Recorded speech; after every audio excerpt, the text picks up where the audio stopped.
Well, Mr. Rec District Board Member, you've been going around town telling everybody that the information we are posting is misinformation. What do you have to say to that?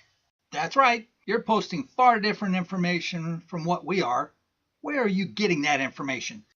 Actually, all that information we have comes from your own printed promotions, your public meetings, your cash flow projections that we got through a Quora request. Yeah, and you started off in your public meetings promoting a 0.2% tax increase to fill a $14 million funding gap for just 17 years. And then, at the last minute, announce you want to increase the tax rate to 0.3%? That's a 50% increase over what you promoted and amounts to a 4% tax increase. And how about that funding gap of $14 million? How did it jump unannounced to over $24 million and for 25 years? But it's just a teeny-weeny temporary tax. Temporary? The district increased the time frame from 17 years to 25 years without making it public, and you call that temporary? What about the $1.8 million leaving this community each year for that 25 years? That's not a teeny-weeny amount. 17 years, 25 years, what difference does it make? It's just a teeny-weeny tax.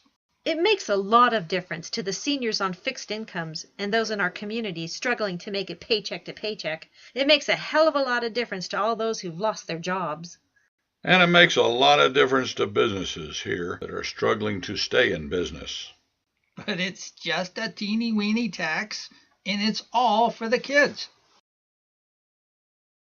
Right. We have over 25% of Montrose kids below the poverty level, and you want to raise taxes? All our kids will be saddled with this tax and paying the bill for the $45 million house of cards for 25 years.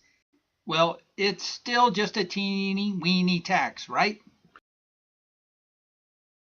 This sales tax is just the beginning. You've been awfully quiet on what you have planned for the taxpayers over the next 30 years.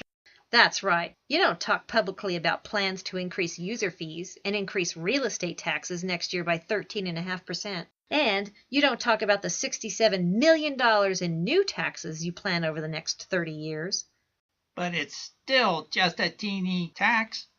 And you don't want to talk about the $20 million in interest that we will have to pay on a $24 million loan. And you certainly don't want to talk about the over $30 million in sales taxes you expect to drain from this economy. Well, maybe we should have done a better job of informing the public. There have been a few things we forgot to mention, but it's still just a wee tax. We tax my backside.